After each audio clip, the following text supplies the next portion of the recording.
Hello बच्चों, आज मैं आपको करवाऊंगा 11th क्लास का बेसिक अकाउंटिंग टर्म्स। अकाउंट्स का ये सेकंड चैप्टर है। पहला चैप्टर इंट्रोडक्शन है अकाउंट्स का और सेकंड चैप्टर है बेसिक अकाउंटिंग टर्म्स। तो बच्चों फर्स्ट चैप्टर ज़्यादा अच्छे से स्टार्टिंग में बच्चों को समझ में नहीं आता, क्योंकि उसके अंदर अकाउंट्स की डेफिनेशन, अकाउंट्स के फंक्शंस और अकाउंट की बहुत सारी बातें लिखी होती हैं।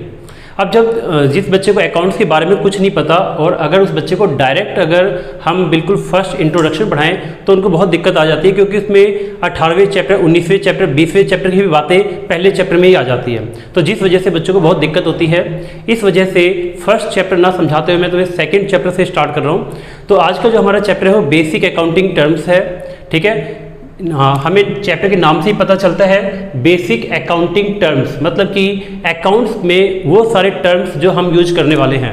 तो बच्चों एक बात और बताता हूँ, अकाउंट्स के ऐसे बहुत से टर्म्स हैं जो हम रियल लाइफ में सुनते आते हैं। ठीक है, बहुत सी बातें हमने पहले भी अकाउंट्स के बेसिक वर्ड्स के बारे में सुना हुआ होगा पहले। ठीक है, लेकिन हमें उतना पता नहीं होगा कि ये अकाउंट से रिलेटेड है। तो आज हम क्या करेंगे, उन सारे वर्ड्स को अच्छे से समझेंगे। ठीक है, क्योंकि इन वर्ड्स को समझे बिना अकाउंट्स को समझना ये लगा लो इम्पॉसिबल है। जिस बच्चे को इन वर्ड्स का मतलब नहीं पता होगा, इन बेसिक यानी बेसिक अकाउंटिंग टर्म्स का पता नहीं होगा, वो बच्चा अकाउंट्स को कभी नहीं समझ सकता, कभी सीख नहीं सकता। तो आज हम स्टार्ट करते हैं इस चैप्टर को। इस चैप्टर में बहुत सारे वर्ड्स हैं, कम से कम, अगर वैसे तो बहुत सारे होंगे लेकिन कम से कम 30-35 वर्ड्स ऐसे होंगे जो हमें सीखने हैं अकाउंट्स के अंदर। ठीक है, तो 30-35 वर्ड्स में कुछ बड़े होंगे, कुछ छोटे होंगे। तो बच्चों जो बड़े होंगे उनको एक क्लास में मैं सिर्फ एक ही करवाऊंगा या 2 करवाऊंगा, और जो छोटे छोटे होंगे एक क्लास में 3-4 करवा दूंगा। ठीक है, लगभग 7-8 वीडियो के अंदर ये चैप्टर कवर हो जाएगा और बहुत इंपॉर्टेंट चैप्टर है। एक काम और करोगे तुम लोग, इसको नोट भी जरूर करना। ठीक है, एक तरह से नोट्स का भी काम करेगा तुम्हारे, क्योंकि मैंने इसको बहुत ही सिंपल लैंग्वेज में इसको लिखवा रखा है। कुछ बुक्स में टफ लिखा हुआ है, मैंने इसको बिल्कुल सिंपल कर दिया। ठीक है, तो बच्चों आज जो हम पहला अकाउंट्स का वर्ड पढ़ने वाले हैं, बिल्कुल फर्स्ट वर्ड है ये, इसका नाम है बिजनेस ट्रांजैक्शन। बिजनेस ट्रांजैक्शन क्या होता है, इस बात को अब हमें समझना है। तो बच्चों ट्रांजैक्शन को समझने के लिए हम ऐसे समझते हैं, जैसे कि ये कोई व्यक्ति है। ठीक है, ये कोई व्यक्ति है और ये कोई दूसरा व्यक्ति है। ये 2 लोग हैं, ये 2 लोग हैं। ठीक है, अब ये 2 लोग, यानी कि हमें कोई भी ट्रांजैक्शन करने के लिए 2 लोग चाहिए। वैसे कुछ ट्रांजैक्शंस ऐसे भी होते हैं जिसमें 2 लोगों की जरूरत नहीं पड़ती। ये सब बातें हम बाद में डिस्कस करेंगे। अभी हम बिल्कुल सिंपल वर्ड में समझेंगे कि ट्रांजैक्शन क्या होता है। अगर 2 लोग हैं और दोनों का कोई ना कोई बिजनेस है, ठीक है, तो अगर नॉर्मल सी बात है कि दोनों आपस में बिजनेस हैं तो कोई ना कोई ट्रांजैक्शन भी करेंगे। या फिर ये कस्टमर है, ये कोई बिजनेस है, कुछ भी मान लो, मान लेते हैं कोई बिजनेस है और ये कस्टमर है। ठीक है, तो बिजनेस को नाम देता हूँ मैं दुकान। ये कोई दुकान है, दुकान भी एक बिजनेस ही मानो इसको, क्योंकि ये भी एक काम कर रहे हैं। और ये दुकान का है ग्राहक।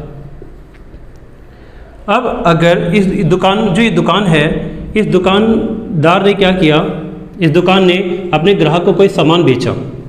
ठीक है, गुड्स सेल किया, सोल्ड गुड्स। गुड्स मतलब माल होता है बच्चों। तो अगर दुकान ने अपने ग्राहक को माल बेचा, अब ये जो माल बेचेगा वो कैश के रूप में भी बेच सकता है। ठीक है, कैसे बेचा, ऑन कैश। कितने का, 500 का। तो अगर दुकान ने अपने ग्राहक को 500 रुपये का माल बेचा तो बच्चों ये एक ट्रांजैक्शन कहलाएगा। यहाँ पे एक ट्रांजैक्शन हो गई है। देखा जाए तो ट्रांजैक्शन में 2 पार्टी इन्वॉल्व है। एक पार्टी जो सामान बेचती है, दूसरी पार्टी सामान को रिसीव करती है, और दोनों पार्टी कुछ ना कुछ एक्सचेंज करते हैं। दोनों पार्टी क्या करते हैं, कुछ ना कुछ एक्सचेंज करते हैं। क्या एक्सचेंज करते हैं बच्चों, नॉर्मल सी बात है, दुकान ने इसको माल बेचा होगा ग्राहक को और ग्राहक ने बदले में 500 रुपये दिए होंगे। तो दुकान ने ग्राहक को माल बेचा और ग्राहक ने बदले में 500 रुपये दिए। यहाँ पे दोनों पार्टी ने आपस में एक दूसरे से एक्सचेंज किया। तो जैसे ही एक्सचेंज हुआ ये बन गया एक ट्रांजैक्शन। तो बच्चों इतना समझ में आ गया ट्रांजैक्शन क्या होता है। अब जरूरी कि ट्रांजैक्शन कैश में हो बच्चों, ट्रांजैक्शन उधार भी हो सकता है। उधार जिसको हम बोलते हैं क्रेडिट, उधार को क्या बोलेंगे हम बोलेंगे उधार को क्रेडिट। तो ट्रांजैक्शन उधार भी हो सकता है। दुकान ने ग्राहक को उधार माल बेचा और ग्राहक ने कहा, प्रॉमिस कर दिया कि मैं बाद में पे करूंगा, तो यहाँ पर भी ट्रांजैक्शन हो जाएगा। ठीक है, इसी तरीके से हम बिजनेस में बहुत से ट्रांजैक्शंस करते हैं। जैसे हम गुड्स को सेल करते हैं, गुड्स को परचेज करते हैं, 2 पार्टी इन्वॉल्व होती है इसके अंदर। ठीक है, इसी तरीके से हम अपने वर्कर से काम करवाते हैं तो वर्कर्स को सैलरी पे करते हैं। हम बिल्डिंग को किराए पे लेके अपना बिजनेस स्टार्ट करते हैं तो फिर बिल्डिंग का किराया देते हैं। ठीक है, हम यानी कि रेंट पे करते हैं। हम एडवर्टाइजमेंट करवाते हैं तो एडवर्टाइजमेंट के लिए पेमेंट करते हैं। इसी तरीके से बहुत से खर्चे हो सकते हैं, पेट्रोल खरीदना, डीजल खरीदना, बिजली का बिल पे करना, ये सब ट्रांजैक्शन है। पेट्रोल खरीदना, ठीक है, पेट्रोल से मशीनें चलती है, कोयला खरीदते हैं उससे मशीनें चलती है, बिजली का इस्तेमाल किया तो बिजली की पेमेंट करेंगे, ठीक है। तो ये सारे के सारे क्या कहलाएंगे? ट्रांजैक्शन कहलाएंगे, ठीक है। तो बच्चों ट्रांजैक्शन का मतलब समझ में आ गया। एक बात और बताता हूँ, ट्रांजैक्शन कई तरह के हो सकते हैं, लेकिन हम जो पढ़ेंगे, हम अकाउंट्स पढ़ रहे हैं, तो अकाउंट्स के अंदर हम सिर्फ बिजनेस ट्रांजैक्शन की बात करेंगे। हम सिर्फ उन्हीं ट्रांजैक्शन की बात करेंगे जो ट्रांजैक्शन बिजनेस से रिलेटेड होंगे। तो बच्चों बिजनेस ट्रांजैक्शन हमेशा एक इकोनॉमिक एक्टिविटी होगी। क्या होगी? Economic activity. इस बात को ध्यान रखना। जिन बच्चों को इकोनॉमिक एक्टिविटी वर्ड का मतलब नहीं पता, उनको एक बार बता देता हूं मैं, शायद 10th क्लास में पढ़ा होगा। इकोनॉमिक एक्टिविटी का मतलब होता है बच्चों धन कमाने के लिए, पैसा कमाने के लिए किया गया कोई भी काम, उसे हम बोलते हैं इकोनॉमिक एक्टिविटी। पैसा कमाने के लिए किया गया कोई भी काम इकोनॉमिक एक्टिविटी कहलाता है। तो बिजनेस में जितने भी ट्रांजैक्शन किए जाएंगे सब पैसा कमाने के लिए किए जाएंगे। नॉर्मल सी बात है, इंसान पैसा कमाने के लिए तो बिजनेस चलाता है। तो इसका मतलब कि बिजनेस में जितने भी ट्रांजैक्शन होंगे वो किसके लिए होंगे? Economic activity. वो सारे ट्रांजैक्शन एक इकोनॉमिक एक्टिविटी होगी, यानी सारे के सारे ट्रांजैक्शन पैसा कमाने के लिए किए जाएंगे, धन कमाने के लिए किए जाएंगे, ठीक है। तो यानी कि जितने भी ट्रांजैक्शन होंगे वो क्या होंगे? इकोनॉमिक एक्टिविटी होगी, ठीक है बच्चों। ये भी बात समझ में आ गई। इकोनॉमिक एक्टिविटी मतलब देखो, हम रेंट क्यों दे रहे हैं? क्योंकि हम एक बिल्डिंग लेंगे, उस बिल्डिंग में हम अपना बिजनेस करेंगे, बिजनेस करके प्रॉफिट कमाएंगे, तो यानी हमें प्रॉफिट मिलेगा, हमें कुछ फायदा हो रहा है, तभी तो हम रेंट पे कर रहे हैं, ठीक है। यानी कि हम वर्कर को लेते हैं, वर्कर से काम करवाते हैं, उनको सैलरी पे करते हैं और वर्कर से हमें बेनिफिट मिलता है, तो हमें फ़ायदा मिल रहा है, पैसा कमाएंगे हम, तभी तो हम वर्कर को सैलरी दे रहे हैं। इसका मतलब यहाँ पर ये हुआ कि हम जितने भी ट्रांजैक्शन करेंगे सब पैसा कमाने के लिए करेंगे, ठीक है। कुछ ट्रांजैक्शन ऐसे होते हैं जो पैसा कमाने के लिए नहीं होते, तो वो बिजनेस ट्रांजैक्शन के अंदर नहीं आते, उसको हम बिजनेस ट्रांजैक्शन नहीं बोलते, ठीक है। हम पढ़ रहे हैं बिजनेस ट्रांजैक्शन, तो बिजनेस ट्रांजैक्शन नहीं है।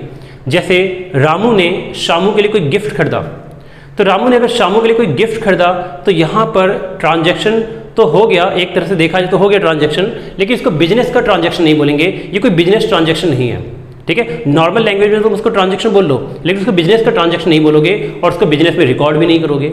रामू ने शामू के लिए कोई गिफ्ट खरीदा, ये सोशल नेचर का ट्रांजैक्शन हो गया, ठीक है, ये बिजनेस ट्रांजैक्शन नहीं होगा। क्योंकि और दूसरी बात, ये धन कमाने के लिए नहीं किया गया, ये एक इकोनॉमिक एक्टिविटी भी नहीं है।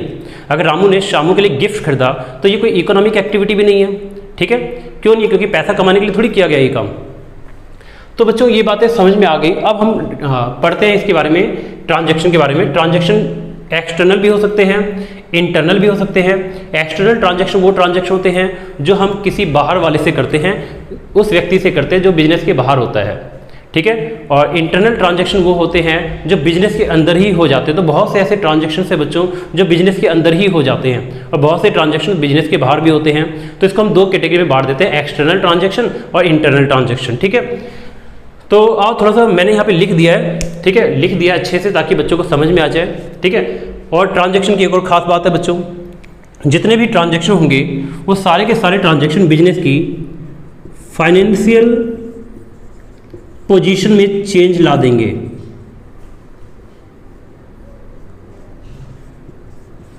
मतलब जितने भी ट्रांजैक्शन होंगे सारे के सारे ट्रांजैक्शन बिजनेस की फाइनेंशियल पोजीशन में चेंज लाएंगे। अब बच्चों फाइनेंशियल पोजीशन क्या होती है? फाइनेंशियल पोजीशन को मेनली 3 पार्ट में बांटा जाता है। इसके अंदर एक आता है एसेट्स, दूसरे नंबर पे आता है लायबिलिटी, और तीसरे नंबर पे आता है कैपिटल। देखो जिन बच्चों की बिल्कुल फर्स्ट क्लास होगी उन बच्चों को एसेट्स, लायबिलिटी और कैपिटल के बारे में नहीं पता होगा, तो कोई बात नहीं बच्चों, टेंशन नहीं लेना बिल्कुल भी। अभी आगे की वीडियो जिनके ऊपर आएंगी एसेट्स, लायबिलिटी, कैपिटल के बारे में, वहाँ पर ये बात क्लियर हो जाएगी, ठीक है। तो वहाँ पे ये बातें मैं क्लियर कर दूंगा कि एसेट्स क्या होता है, लायबिलिटी क्या होता है और कैपिटल क्या होता है, ठीक है। शॉर्ट फॉर्म में समझ लो बिल्कुल। एसेट्स का मतलब है बिजनेस की प्रॉपर्टी। बिजनेस का जितनी भी प्रॉपर्टी, जैसे बिल्डिंग हो गई, प्लांट हो गए, मशीन हो गई, डेटर्स हो गए, ठीक है, कैश हो गया, बैंक हो गया, सारी की सारी प्रॉपर्टी एसेट्स कहलाती है। और बिजनेस के ऊपर जो कर्ज होता है, जैसे कहीं से लोन ले लिया या किसी से कर्ज ले रखा है, किसी से उधार माल खरीदा हुआ है, तो कर्ज जो होगा उसको हम लायबिलिटीज बोलेंगे। और कैपिटल का मतलब होता है बिजनेस में ऑनर जो पैसा लगाता है, तो मालिक अपने बिजनेस में पूंजी लगाता है, पैसा लगाता है बिजनेस को स्टार्ट करने के लिए, और उसी पूंजी की हेल्प से वो एसेट्स खरीदता है। देखो कोई भी होगा क्या, कोई भी बिजनेस कोई भी अगर हम किसी भी बिजनेस की बात करें तो बिजनेस को स्टार्ट करने के लिए पैसा लगाना पड़ता है। तो जो पैसा हम इन्वेस्ट करते हैं, लगाते हैं, उसी को हम बोलते हैं कैपिटल बोलते हैं, उसको हिंदी में पूंजी बोला जाता है। और उसी पूंजी के पैसे से बिल्डिंग, प्लांट, मशीन और रॉ मटेरियल जो भी सामान खरीदेंगे और फिर बिजनेस से स्टार्ट करेंगे। तो बच्चों ये भी बात समझ में आ गई कैपिटल क्या होता है। तो अगर कोई भी ट्रांजैक्शन हमारे एसेट्स में या लायबिलिटी में या कैपिटल में चेंज लाता है तो हम बोलते हैं कि वो हमारे फाइनेंशियल पोजीशन में चेंज ला रहा है। ठीक है, तो जितने भी ट्रांजैक्शन होंगे वो हमारे फाइनेंशियल पोजीशन में क्या कर देंगे, चेंज लाएंगे, हमेशा चेंज लाएंगे। अगर किसी ट्रांजैक्शन से हमारे फाइनेंशियल पोजीशन पे फर्क नहीं पड़ता तो ट्रांजैक्शन नहीं कहलाएगा। ठीक है, और सारे के सारे ट्रांजैक्शन बच्चों मनी में होनी चाहिए, मनी वैल्यू होनी चाहिए ट्रांजैक्शन की। अगर कोई ट्रांजैक्शन मनी की वैल्यू में नहीं है, मनी की टर्म्स में नहीं है, तो उसे हम ट्रांजैक्शन नहीं बोलेंगे। तो बच्चों इसको हम थोड़ा डिटेल में अच्छे से समझते हैं, एक एक करके कि ट्रांजैक्शन क्या है। तो स्टार्ट करते रीड करना। पहला लिखा है बिजनेस ट्रांजैक्शन, इसमें लिखा है a business transaction is an economic activity. बोला गया है कि जो बिजनेस का ट्रांजैक्शन है वो एक इकोनॉमिक एक्टिविटी है। इकोनॉमिक एक्टिविटी को हिंदी में बोलते हैं आर्थिक क्रिया। ये एक आर्थिक क्रिया है, मतलब कि पैसे कमाने के लिए किया गया ट्रांजैक्शन है ये। यानी कि कोई भी ट्रांजैक्शन बिजनेस का होगा वो हमेशा पैसे कमाने के लिए किया जाएगा। तो इसीलिए हम इसको इकोनॉमिक एक्टिविटी बोलेंगे। तो जितने भी बिजनेस ट्रांजैक्शन होंगे सब के सब इकोनॉमिक एक्टिविटी होगी, क्योंकि हम सब पैसा कमाने के लिए करते हैं ये काम। तो economic activity of the business, मतलब ये बिजनेस की इकोनॉमिक एक्टिविटी होती है that changes it's financial position. और ये ट्रांजैक्शन बिजनेस की फाइनेंशियल पोजीशन को बदल देगा, फाइनेंशियल पोजीशन को बदलेगा। इस बात को ध्यान रखना कि हम जितने भी ट्रांजैक्शंस करेंगे सारे ट्रांजैक्शन से हमारी फाइनेंशियल पोजीशन चेंज होगी। जैसे एक छोटा सा एग्जांपल देता हूँ मैं तुम्हें। बच्चों मान लो हमारे पास कैश पड़ा हुआ है, ठीक है, और हमने कोई सामान गुड्स खरीदा कहीं से। तो अगर हम गुड्स खरीदेंगे तो हम कैश देंगे और गुड्स लेंगे। तो यहाँ पे हमारी फाइनेंशियल पोजीशन बदल गई। हमारे पास गुड्स आया, गुड्स मतलब माल आया, और हमारे पास एक कैश गया। हमने एक फर्नीचर खरीदा, तो फर्नीचर खरीदेंगे तो कैश देंगे और फर्नीचर लेंगे। तो फर्नीचर आया और कैश गया, तो यहाँ पे हमारी फाइनेंशियल पोजीशन फिर बदल गई, हमारी एसेट्स चेंज हो गई। ठीक है, कैश गया और हमारे पास फर्नीचर आया। हमने एक बिल्डिंग खरीदा, तो बिल्डिंग खरीदने से भी फाइनेंशियल पोजीशन चेंज होगी। कैसे होगी? अगर हम बिल्डिंग खरीदेंगे तो बिल्डिंग हमारे पास आएगा, हमारे पास एक एसेट्स आएगी और कैश या बैंक से हमारे पास से पैसे चला जाएगा। ठीक है, तो यानी कि हर एक ट्रांजैक्शन हमारे फाइनेंशियल पोजीशन को चेंज करेगा। ठीक है, हम सैलरी की पेमेंट करते हैं तो कैश जाएगा, साथ में कैपिटल पे भी इसका फर्क पड़ेगा। हमें कोई इनकम होती है तो कैश बढ़ेगा। जैसे हमने कोई सेल किया, सेल करने से कैश आया तो कैश बढ़ेगा। तो हर जितने भी ट्रांजैक्शंस होंगे वो फाइनेंशियल पोजीशन में चेंज करेंगे ही करेंगे। हमारी एसेट्स चेंज होगी, लायबिलिटी कैपिटल चेंज होगी, इन तीनों में से कुछ ना कुछ चेंज होगा ही होगा। ठीक है, तो जितने भी हमारे ट्रांजैक्शंस होंगे वो हमारी फाइनेंशियल पोजीशन को चेंज करेंगे ही करेंगे। आगे लिखा है whenever any business transaction takes place, जब भी बिजनेस ट्रांजैक्शन होगा it changes the value of some assets, मतलब कोई ना कोई एसेट्स जरूर चेंज होगी, या लायबिलिटी जरूर चेंज होगी, या कैपिटल जरूर चेंज होगी। ठीक है बच्चों, यानी कि एसेट्स, लायबिलिटी और कैपिटल का चेंज होना ही कहलाता है फाइनेंशियल पोजीशन का चेंज होना। यानी कि हम कोई भी बिजनेस ट्रांजैक्शन करेंगे तो एसेट्स, लायबिलिटी या कैपिटल चेंज होगी। ठीक है, ये बात हमें बिल्कुल अच्छे से क्लियर हो गई है।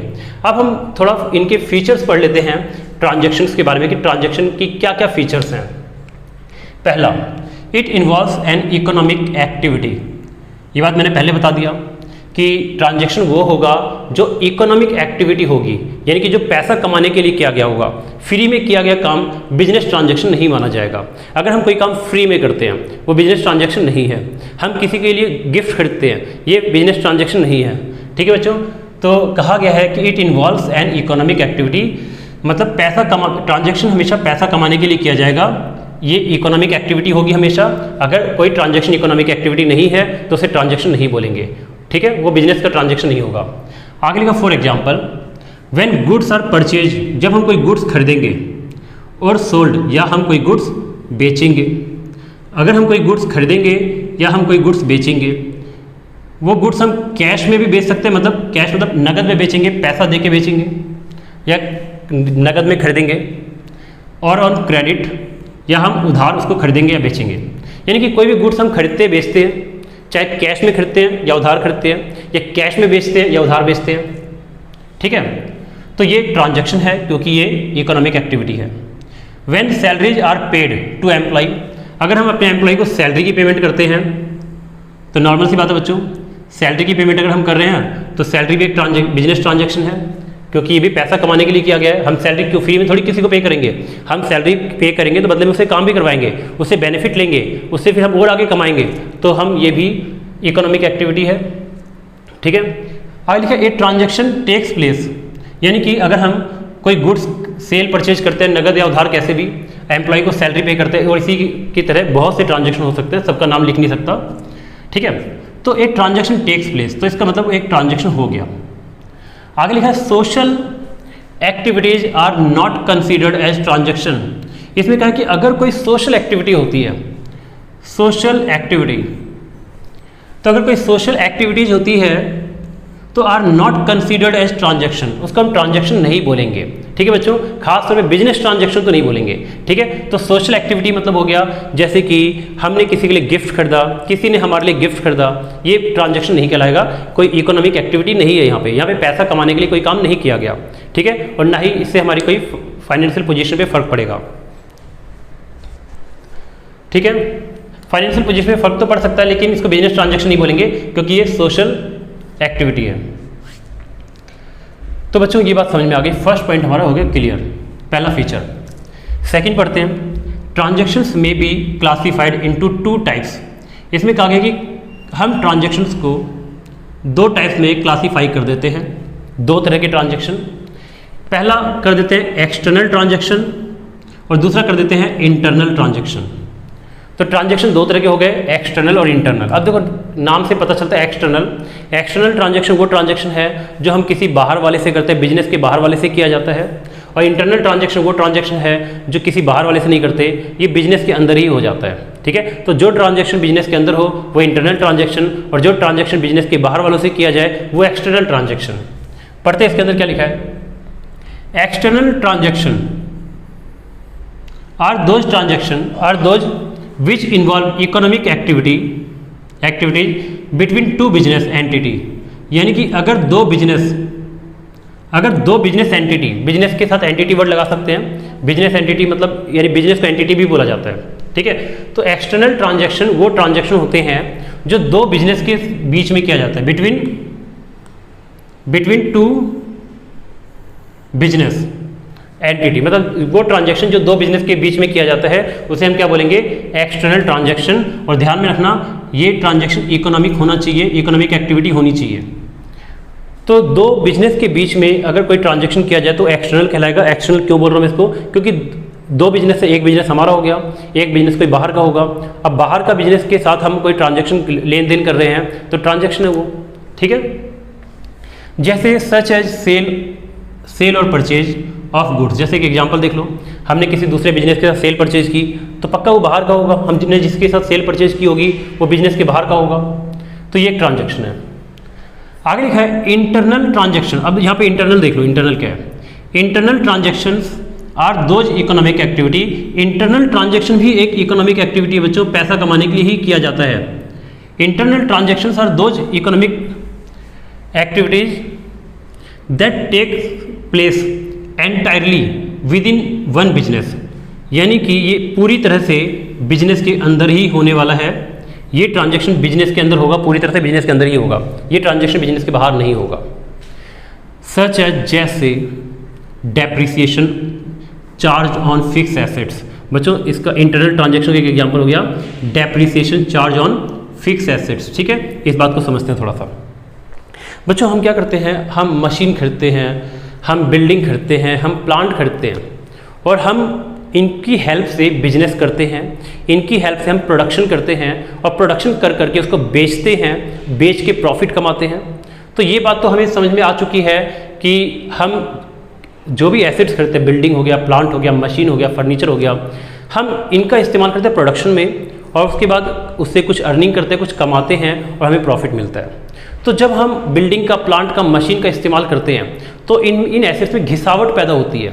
जैसे बिल्डिंग का इस्तेमाल किया तो बिल्डिंग धीरे धीरे घिसती चली जाएगी, खराब होती जाएगी, दीवारें खराब होती जाएंगी। ठीक है, इसी तरह से मशीन का इस्तेमाल करेंगे, मशीन टूटेंगी, फूटेंगी।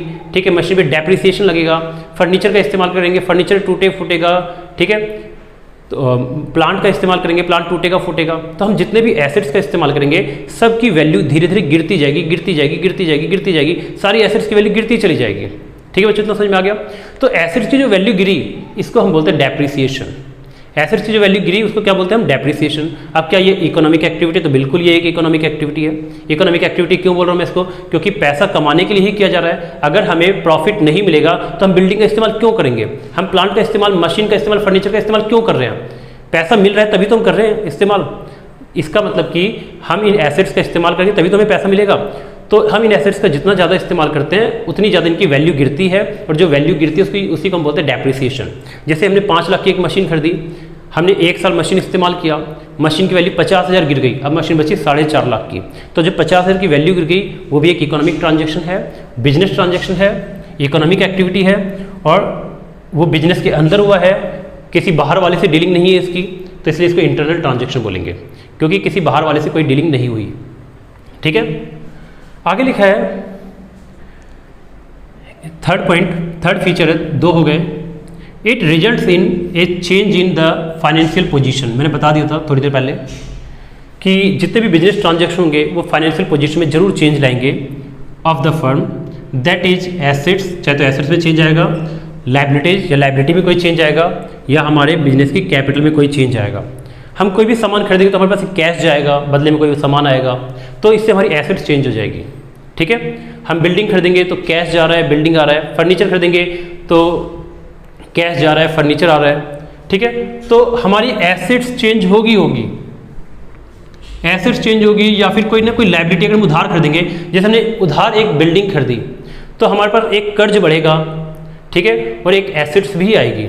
ठीक है, हमने एक और एग्जांपल देता हूँ मैं, हमने जैसे उधार किसी गुड्स खरीदा, अगर हम किसी उधार गुड्स खरीदेंगे तो हमारे पास क्रेडिटर बढ़ेंगे, यानी कि लायबिलिटी बढ़ेगी हमारी, और साथ में एसेट्स भी बढ़ेगा। अगर हम गुड्स खरीदेंगे तो हमारे पास स्टॉक आएगा, माल आएगा, तो एसेट्स बढ़ेगा, और साथ में हमारे पास एक कर्ज आएगा क्योंकि हमने उधार खरीदा है, तो लायबिलिटी बढ़ेगी।